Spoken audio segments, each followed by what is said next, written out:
Hello, everyone. Welcome to the Homegrown Hopes podcast. In this episode, I'm joined by Rachel Hester of 𝘏𝘰𝘮𝘦𝘴𝘵 Farm. I'm so excited to have you on, Rachel.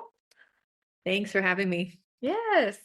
So, you're going to be talking to us today about dairy sheep. If you felt the pull to slow down, to create and cultivate a more homegrown life that's simple and fulfilling, and to truly enjoy the magic of ordinary days, then friend, you found your place. I'm Caitlin. I'm a barefoot, Blue Ridge, homegrown mama, and this is the Homegrown Hopes podcast. We'll chat about everything from gardening and scratch cooking to homeschooling and motherhood. With some sarcasm sprinkled in, of course, because I am my daddy's daughter and Lord knows I'm fluent in that.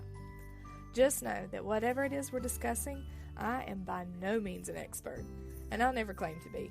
I'm just sharing my experiences, the good and the bad, and making the most of the little moments in between. I'm so excited you're here, and so humbled that you've chosen to follow along and hopefully join me in cultivating our homegrown hopes.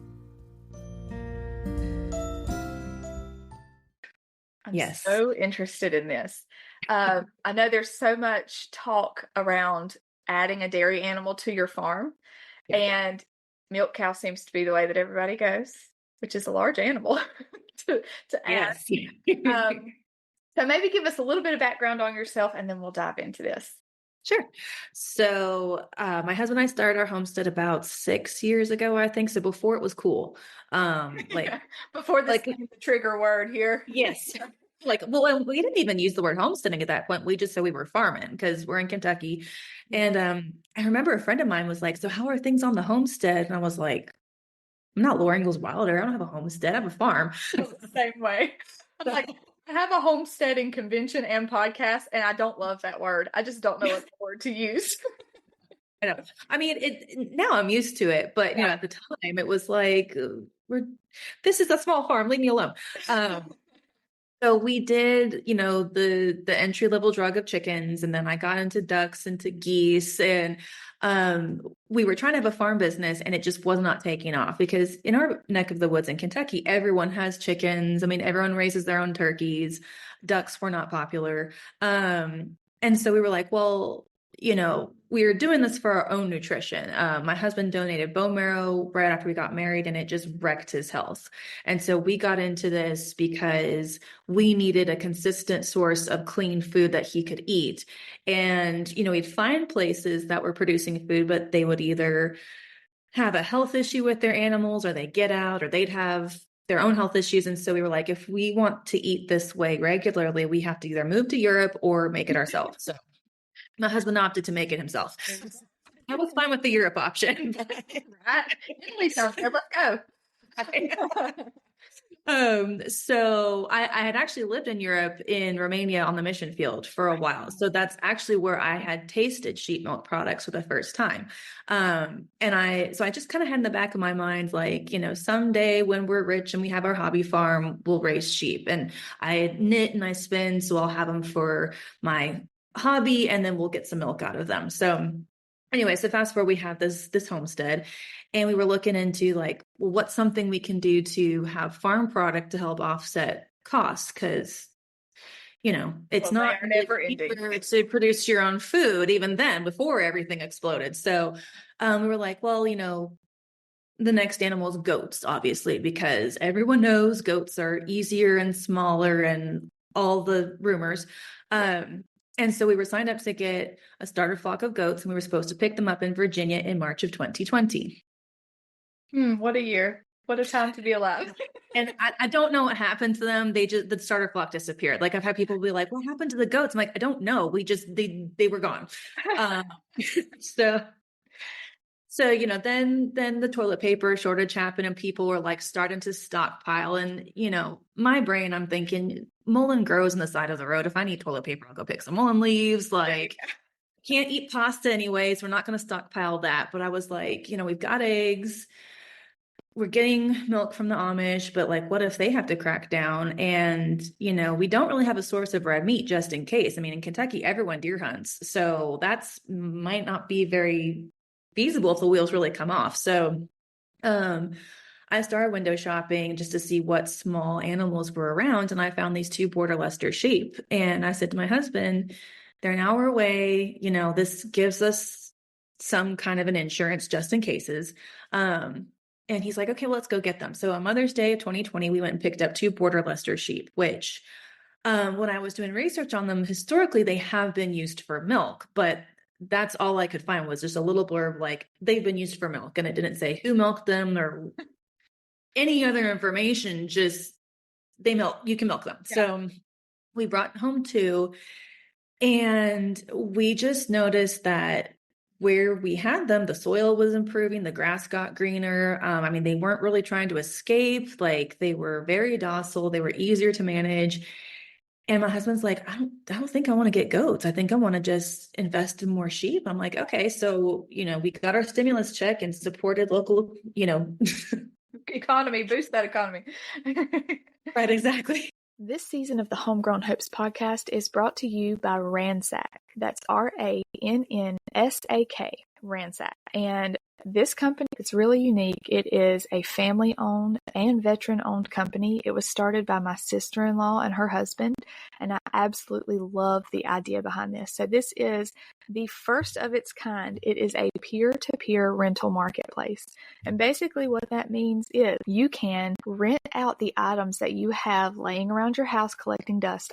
Think about all of the stuff that is in your garage or in your basement. I know I personally, since we are in the process of moving into our forever home and we've been living small for 2 years, it's unbelievable how much stuff we have that we very rarely use. We don't want to get rid of it because we need it once or twice a year. The rest of the year it's collecting dust. And what Ransack does is it gives you the opportunity to make money off of the items that you have sitting around. And on the flip side of that, if you're someone who needs an item just for the weekend or for a special project, you can rent that item from your local peers and not have to purchase it and then leave it sitting around your basement to collect dust. So some of the items that are available to rent on their website: kayaks, paddle boards, tools, camping supplies, hiking supplies. I live in an area that has a ton of natural resources and mountain biking trails and hiking trails and lakes and rivers and all of the things. And it's really nice to have the opportunity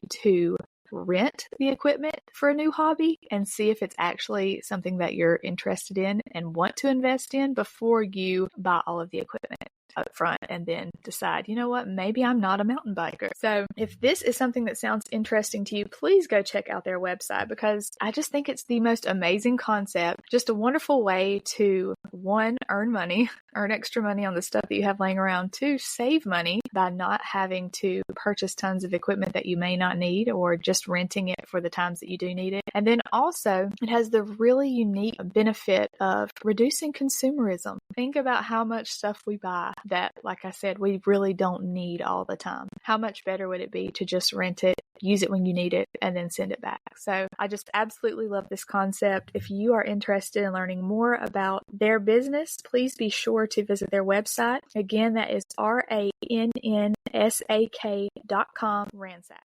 We got more sheep. So we got a couple dairy mutts, and then we got some heritage breeds, just because I wasn't really sure what we wanted at that point, and it was more what was available and who would let us on their farm to get them. So true.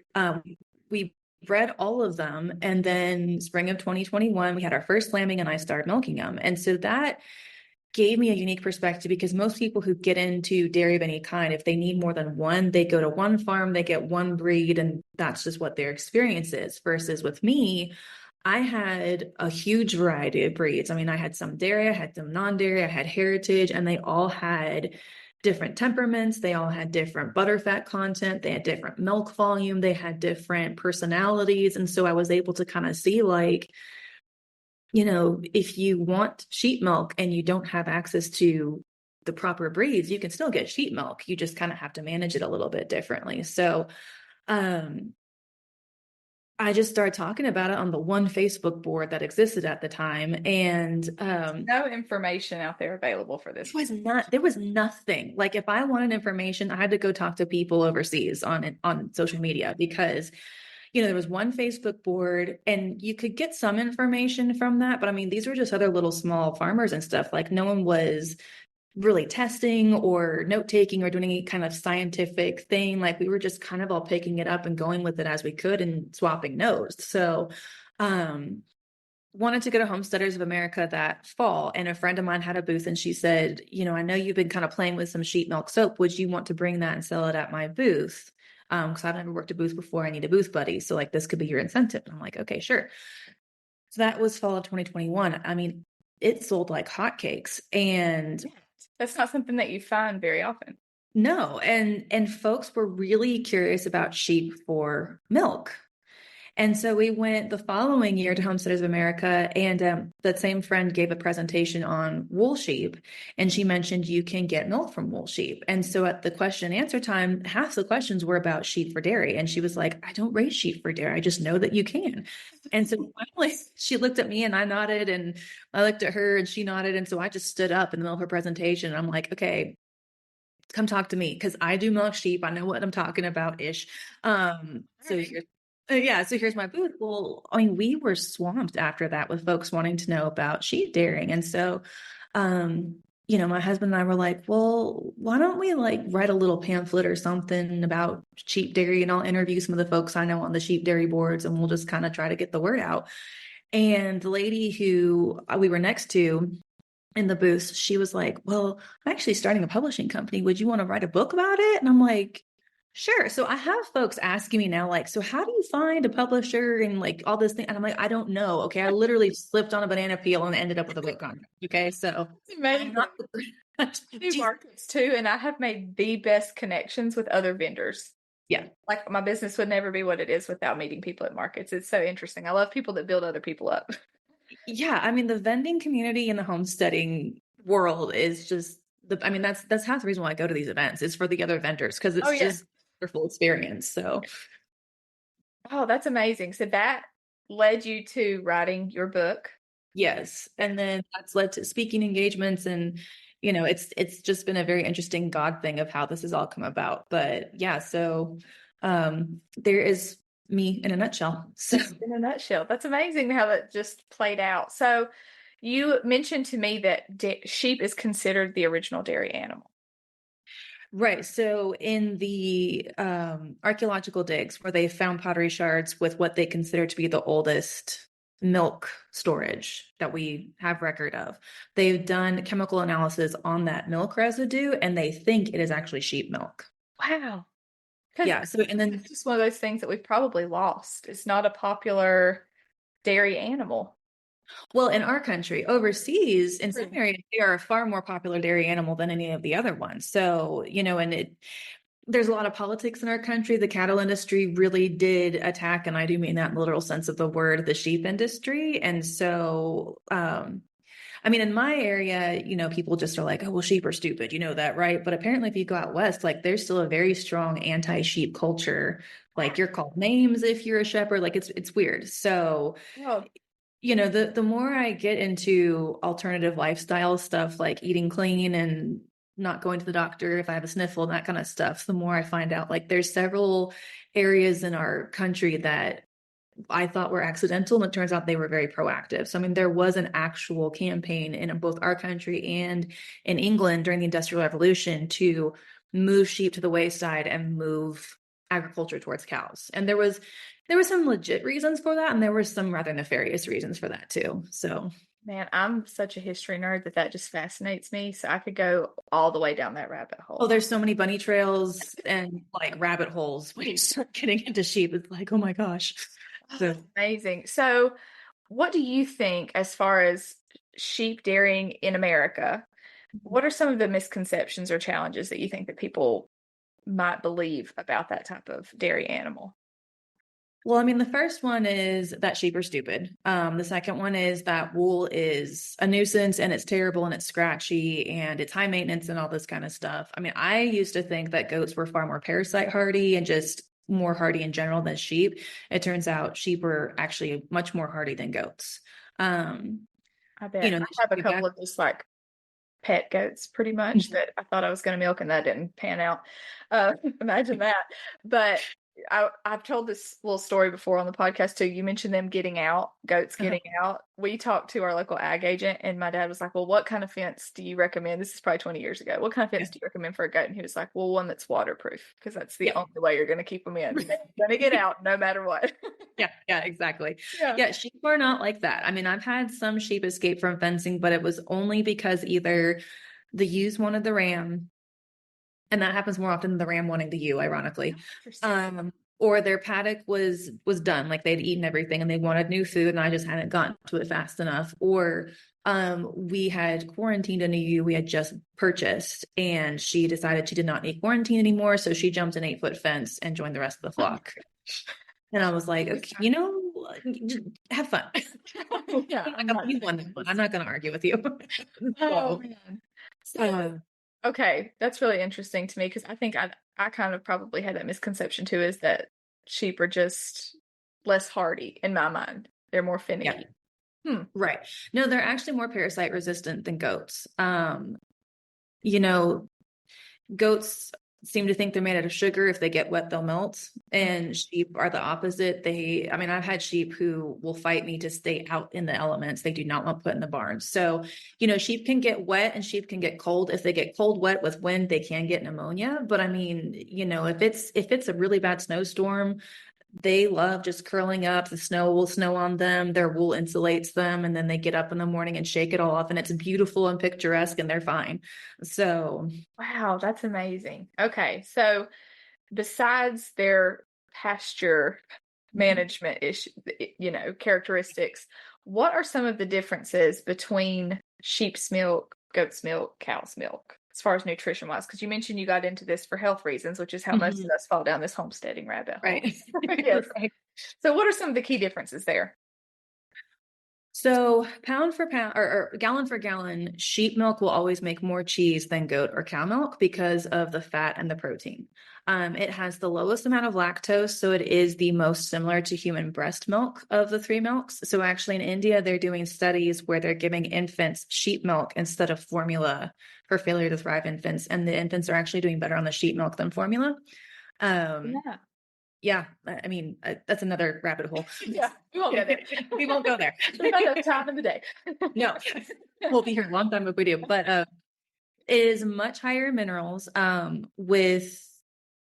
When I looked at the different studies and stats, the milk components typically change based off of region of the world, what the pasture forages were, and what the breeds were. But on average, the sheep milk had 2 to 3 times all the nutrients that cow milk had. And then typically the same with goat. Now, goat milk does have more immunoglobulins than sheep milk does, which means it will boost your immune system production, I think. But as everything else, nutritionally wise, sheep had more than goat milk. Wow. Okay. And so as far as quantity, how does that compare to milking a goat or a cow? Well, of the 3, sheep produce the least amount. So you are getting a real big punch in a small package. So,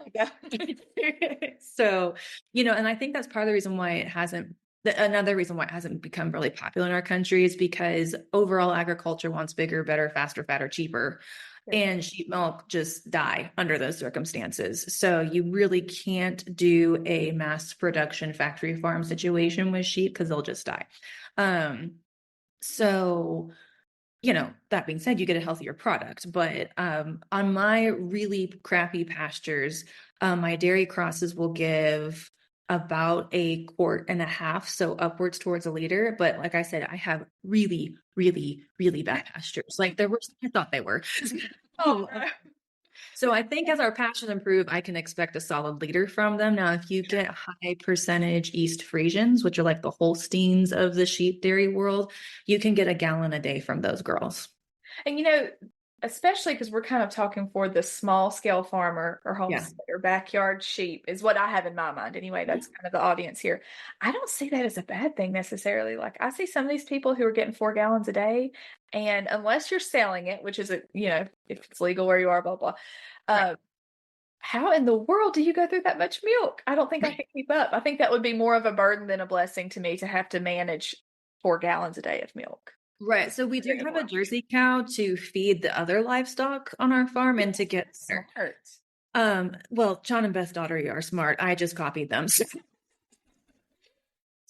So, and when you have a cow and you're getting that much production, you need a whole separate fridge for all that volume. Now with sheep milk, the cheese, I will fight people over this fact, is better than any cheese you will ever have from any other species, with the possible exception of water buffalo mozzarella, but that's another thing. Didn't see that one coming. I don't think you I've can ever milk a lot more animals than you thought. Right now, you remember, was it Meet the what was it with Ben Stiller and Meet the Parents? Like you can milk anything with nipples. Well, yes, actually, I mean, I thought that at the beginning, and I was like, "Don't go there, Caitlin," but we went there. Well, I mean, when you talk about dairy, you just enter into kind of anatomical worlds you never thought possible. But yeah, my sister has milked a cat. There's a company in Italy that has a pig milk cheese for sale. I mean, if it lactates, you can milk it. Well, I actually have a friend whose baby had some eczema issues, and she tried donkey milk. I've heard of that. That's yeah, the whole thing. I had no idea. I would never think to milk a donkey. That's the one animal. Well, camel milk is actually a really big thing for people with autism. It helps alleviate the symptoms. Oh.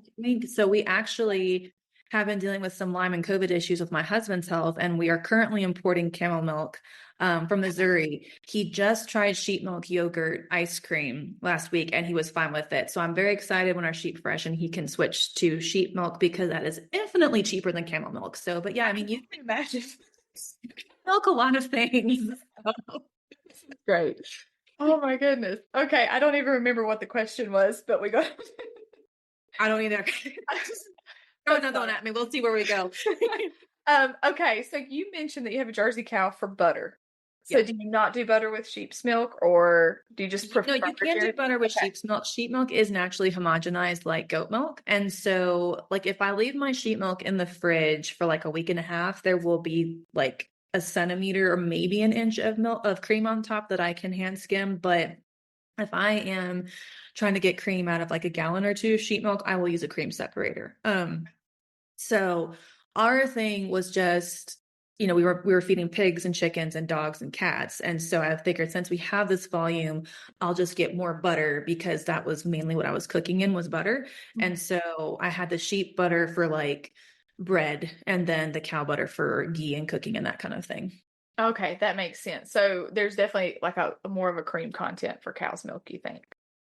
Or no, I mean, sheep milk has higher cream content. Okay, it's harder to access. So like if I'm hand skimming, I will get like 10% of the cream available in the sheep milk versus if I'm using a cream separator, I can get maybe, I think a quart of cream per gallon is what I got one time. So yeah. That makes sense. Okay. So that's stuff that if you didn't know this, I mean, it's like when you started, how in the world would you know that? That's why you had to. Well, and no one could tell me. So I mean, like, and most of the dairy shepherds didn't know where to get a cream separator and couldn't afford it when they figured it out. So, I just have this skill of making friends with internationals. So I found this Ukrainian lady who had a cream separator company, and I was like, I'll help open up more American markets if you hook me up and that kind of stuff. So, I mean, I just tend to think if it's not local, where do I expand to? And like I said, I was on the mission field. I'm very comfortable talking to internationals. And so it's just funny how the Lord uses your life experiences down the road as an adult, because I was like, why don't any of these dairy shepherds just hit up the Eastern Europeans that they know? And my husband's like, well, honey, most of us don't have a couple Eastern Europeans in our back pocket. That's right. Oh, okay. We don't have friends over there. It's so funny. But that's amazing that, your experiences, it just seems like, once you're not at the end, but further along in the journey, and you can kind of look back and see how things work out. It's always amazing to me. So that's really, really interesting. Yeah. Okay. So you made a mention of how they're using sheep's milk with infants who have failure to thrive. And can you elaborate on how, nutrition wise, do you want to dive into that? So I am a certified nutritional therapist, or I had a certification. I let it go in 2020 because reasons, but yes. Nutrition, when I find someone who's like, could you talk about nutrition? I'm like, oh, you have no idea what you've just done. My best friend is a nutritionist. Okay. And I'm actually hanging out with her after this, but it's so funny. Every time we get together, we just like, you have to talk about it. So you have to. I mean, when you find that nutritional kindred spirit, you just are like, So yeah, so with the sheep milk, the fat globules are actually differently shaped than a cow fat globule. They're smaller, they're smoother, and so that combined with the low lactose means that it will not ferment in your gut and it moves through it more quickly. And so you don't have the fermentation issues that a lot of people have with cow milk that makes them think they're lactose intolerant. And I'm just going to say it, if you fart after you have cow milk, you're not lactose intolerant, you have faulty digestion. If you're lactose intolerant, what that means is your body does not produce lactase, which is an enzyme that breaks down lactose, which is a sugar. So if you have a high lactose product like cow milk, if your gut is compromised, your body is trying to digest that, but it's having a hard time. So, I used to get, I love dairy stuff. I'm German by heritage, like butter goes on everything. And if it's not butter, it's cheese and cream. And so, I would get horribly bloated. Flatulence was a thing, or burping and that kind of stuff. And I don't have any issues of that kind with sheep milk. Now, like I said, I'm German by heritage, and then also my family claims Prussia as their country of origin, which does not exist for anyone curious, but it's where Poland is now. Okay. And so my maiden name, when I looked it up, the region of Poland that it's from is famous for its sheep milk cheese. Wow, that's full circle. Yeah. So, it's just kind of funny because, sheep were the peasant common person's dairy animal for hundreds of or thousands of years. Yeah. And so, when you look at the chemical construction of sheep milk or goat milk or cow milk or camel milk or water buffalo milk or all, donkey milk, I do all this, there's a lot more than I think a lot of our issues in modern day health is that we've left our ancestral diets. And so our genetic memory is going, I don't know how to process this. I am not from high class, European stock. I'm from good peasant stock, and the peasants had smaller ruminants. And so I think that's a big part of it, is that just there is something to be said about genetic memory and our bodies being more assimilated to certain foods than others. So absolutely. And it makes total sense. And I think when you, going down the nutrition rabbit hole and you really start looking into that type of diet, it makes sense. We think that we know we have come a long way, but I don't necessarily know that we've gotten smarter in some ways and stupider in other ways. That's all. That's exactly what I was trying to say. Exactly. Yeah. It's really interesting. And, now that you mention it, like I hadn't really thought about the European side of things, but I've been to Germany. There are sheep all over the place. Mm-hmm. Yeah. And we just don't see that as much here. So how can, in your opinion, a small farm, maybe they already have an existing setup, what would be the easiest way for them to incorporate sheep? Like as far as the pasture that's required, infrastructure, how would you suggest they incorporate sheep? So I'm actually at this moment writing an ebook, Bringing Your New Sheep Home, where I'm going to address some of that kind of stuff. So because I have my big book on, the Guide to Homestead Dairy Sheep, which was, here's all the general thing, but the book I wanted to have when I started. And I'll link it in the show notes, by the way, because it is an incredible resource. It's so good. Oh, thank you. And when I wrote that, again, I was starting from ground zero. There was one book on sheep dairying and it's out of print. So, I was basically making it up as I go. So since then, I've gotten more messages from people about specific things. So I'm trying to kind of hit on those specific things with ebooks. And then I will write a second book where I expound even further on that. So anyway, but when you're bringing a new sheep home, what you need to realize is that they are flock social critters. So critters. They can get depressed, they can get anxiety, they are on the bottom of the food chain, and they really believe their safety in numbers. So I always recommend that you start off with 4 sheep, you get a ram and a castrated male, and then you get 2 ewes. And that way, when they're separate, they have one buddy.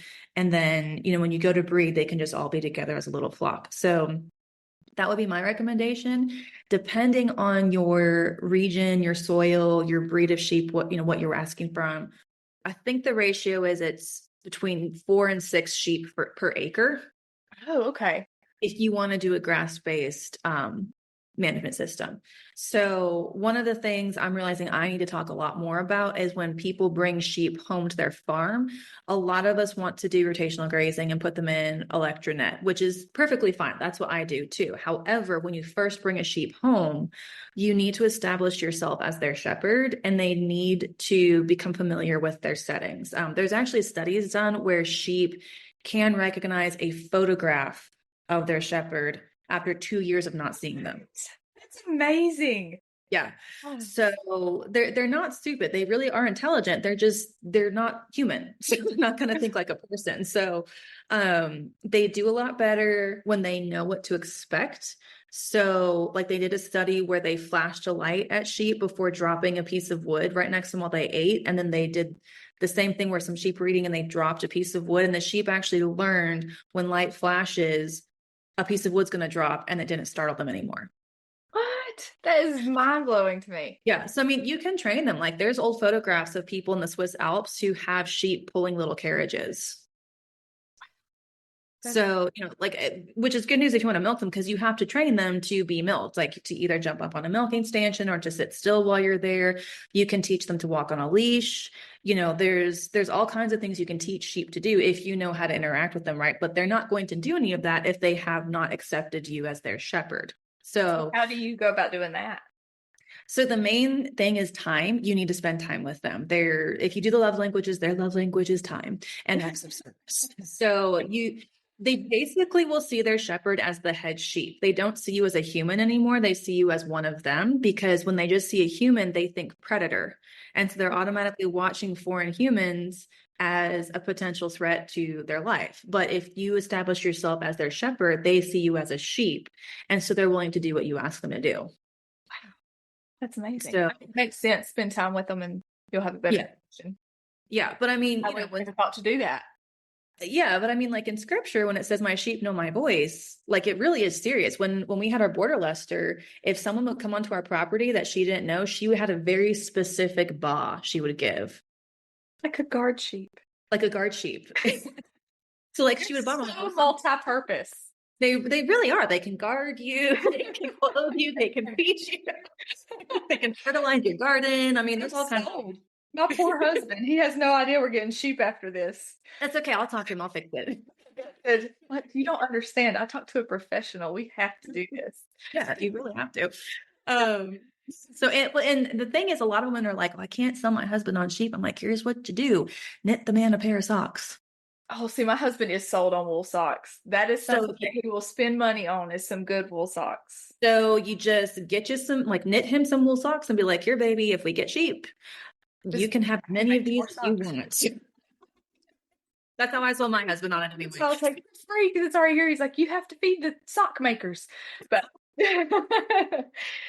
well, where they're multi-purpose, like it's not just socks. You're getting milk and you're getting, meat, and their manure is cold, like rabbit manure. You just get more rabbit. So it can go directly on the garden. I did not know that. So actually in the medieval era, the primary product sheep were kept for was their poop. Wow. Like it was called dunging a field. Manure. Right. Like that's a homestead thing, is, Right. Man, I did not know that. Yeah. So it was called dunging a field. There were actually professional field dungers that owned sheep, and they would have so many sheep they kept in a certain amount of area. They put the sheep there. When the sheep left the next morning, that field was black. Wow. And then, and like they had a management trick to it. Like, obviously sheep couldn't do that every single night. But I mean, the other cool thing is that when the wool rug making industry started having factories, peasants would go collect the ends or like the yarn bits that you couldn't weave into stuff. They would take that home to their fields and they would dig that wool into their garden beds or their pastures, and it would improve the soil. No way. That's amazing. Yeah. So I have a friend on the Isle of Skye, Scotland, and another friend in New Mexico in high desert. They both mulch their garden with wool, and they can both grow vegetables and fruits that no one in their area can. My mind is blown. I'm getting I'm getting cute. This is the cool. I was already excited about this, but now I'm just sold. Wow. Yeah, they're really amazing animals. I mean, it is really sad when you look at the politics of why they've been so ostracized in their country, because it's like this is the animal for the small family backyard farm garden person. I mean, you can keep sheep on an acre. We have friends in Florida, like Central Florida, who have 1 acre, and they keep 6 sheep healthily and happily on 1 acre, and they have milk from them, and they have manure for their garden. And I mean, no one knows because they're in a residential area because they're so quiet. Oh man. No, I mean, it just makes sense to me because when you get into this, it, like you said, it's the gateway thing. You get a Right. chicken, and then next thing you know, every square inch is covered in vegetable garden and all the things. So if you have an animal that can really feed all of that process, this is one. Yeah. Man. I mean, I mean, they are the ultimate permaculture animal. And, there's a lot of people in the homesteading community who are really like against wool breeds for lots of reasons. And I'm just going to say it. They're ignorant about those reasons. Like they say hair sheep meat tastes better. They say wool is a nuisance. It's worth, it makes the meat taste differently. And I will go toe to toe with anyone who says that hair sheep meat tastes better than wool sheep meat. I will pay for a lamb chop from a wool breed sheep before taking a lamb chop from a hair sheep that you give me, because I just think it tastes better. So I mean, it really is your preference, and I'm sure so much of it is in the raising too. I mean, just like beef. Yeah. Well, and I mean, it's like the Angus breed of beef had a really good PR person, and so it's like, well, I would prefer a Longhorn steak or a Dexter steak before an Angus steak, but they didn't have good PR people, so. Isn't that funny? It's amazing. You don't realize that how much politics goes into. There's so much politics in our food. Yeah.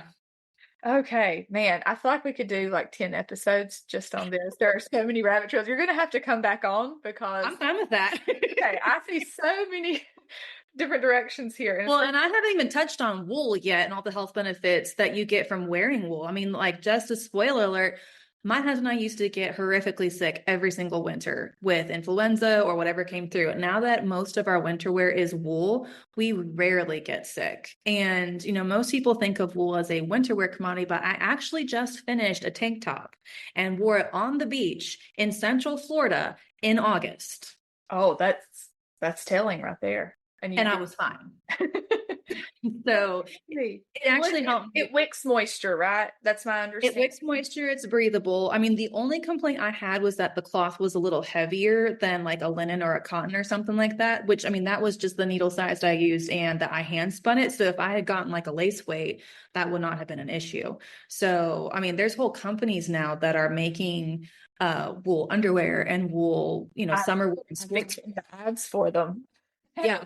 And I mean, you will be healthier wearing wool because of all the different dynamics of it. So linen has very similar composition to it, but I mean, at this point, I think linen is more expensive than wool is. So yeah, which makes me sad because I do love me some linen too. I do too. But man, okay, so we need to have a whole other episode just on wool. Mark that on your calendar because I go down that trail with you. Okay. Oh man. Okay. So as we wrap it up, where can listeners find your book and where can they find you? So my book is available on Amazon, Pella Vida, my website, which is 𝑘𝘠𝘮𝑒𝑠𝑦𝑑aisyfarm.com, or you can go directly to the publisher, which is sawdustpublishing.com. And if you order it from my website, I will sign it from you. If you get it from the other places, it's just a normal book. Sorry. So cool. So cool. And then on my website, I do have a blog. I'm trying to update it regularly, but I have a 14-month-old. And so writing is an interesting adventure with him around. So my priority right now is, like I said, the ebooks on the specific topics, just to get that information available to people. I have a fledgling YouTube, but between the internet and the 1-year-olds, I don't know if YouTube is in the cards for the near future. But I am very active on Instagram and Facebook at 𝑘𝘠𝘮𝑒𝑠𝑦. Okay, and I'm going to link all of those in the show notes because I know there's so many different places that we can connect these days. So yeah, your book link, and I'll link it from your website also. And okay, thank you. Things. Okay, any final thoughts on what you would like to share if the audience is listening and they're thinking they might be interested in dairy sheep? Any final thoughts? The North American Dairy Sheep Association did just start this year. They just got their website, and I just became a board member of them. But thank you. So the founder is, I think, Liv Fox, if I'm getting my name's not crossed, because I've talked to a lot of people today. But anyway, she is really passionate about dairy sheep, and she's done a really good job of getting articles and educational materials up for people too. So it's very young, very new, but everyone on the board is very passionate about getting people connected with either shepherds or customers, or getting information out there for people. So that would definitely be a social media or website to check out, is the North American Dairy Sheep Association. Okay, so I'll link that one too. That's a good resource to have. It's crazy that it just started. Yeah, just this year. And I'm really thankful, because I was really seeing the need for that. And I was like, okay, I got to do something else. I've got to start this thing. I don't even know where to start. And then I just kind of saw it popping up on my feed, and I was like, oh, well, someone else came up with that idea. And so I reached out to them. I'm like, I have this book. And they're like, oh my gosh, we wanted to connect with you. So can you be on our board, and can we promote your book and all this stuff? And I was just really happy, because I knew there was a need, and I just didn't know if I could fit that need, and someone else fit that need. And now we're working together and supporting each other. So I'm really situation. Yeah. Yes. Because you didn't need one more thing to buy it off. I really did not. There is the Dairy Sheep Association of North America. So the names are very similar, but they're two different groups. And the dsana is more for, I will say, a conventional dairy or a larger scale. So they do have really good information. I mean, they were who I got a lot of my information starting off, but they're more focused on feeding your sheep for maximum milk production, or udder confirmation, or it's very focused to larger scale, larger farms, which is fine. You can still learn from them, but if you're a smaller backyard entity, the North American Dairy Sheep Association is more where you want to go. Okay. Well, that's great. Awesome. Well, I'm so excited about this. I had no idea that I needed to be a shepherdess. Would that be the term? Now you do. Congratulations. Welcome to the dark side. We have sheep milk cookies. Actually, sheep milk caramel, I should say. Not really cookies. Okay. Man, there's a whole world of sheep milk. I guess you can make sheep milk cookies if you made the butter out of sheep milk. Oh, I make my own shampoo and soap out of sheep milk, and it is divine. So I feel bad because I can't make it consistently, so I make it right before events. And so if you see it in stock on my website, snap it up while you can, because it is amazing. Just tooting my own horn. I'm gonna have to remember that. Do you have an email list where I can sign up and get notified of this? I should start a waiting list for it. I do an email list on my website, but I should do a waiting list for the soap. Yeah. We're launching. There's only so many. Yeah, I need to know that. I want to grab that up. Awesome. Well, I did start making tallow balm too out of the sheep milk fat. Oh. It's very nice as well. So, I mean, all of the sheep products are, for some reason, our skin just absorbs it so much more quickly than, I think it's sheep and then lard and then cow products is where it goes as far as the fastness of it being absorbed in your skin. So I don't know if there's any studies on that. Just my own personal observation is that's how it typically goes. It's really interesting, because I started with beef tallow a few years ago, and then I switched to lard because I heard that the pH is supposed to match skin better. So now I have to. Now you have to try sheep. Website to do sheep. Yeah. Okay. Well, we're going to see another skincare episode. We just have endless possibilities here. Exactly. Oh, man. Well, thank you so much for being on today. I just think that you are such a wealth of information, and I think this is going to go over really well. I'm sure I'm going to have more questions. So. Okay, sounds great. Well, I'm shoot messages. Always happy to be a podcast guest. So. Well, I appreciate that so much, and I would love to have you back on. So we'll talk to you soon, hopefully. Sounds great. Thank you. Thank you.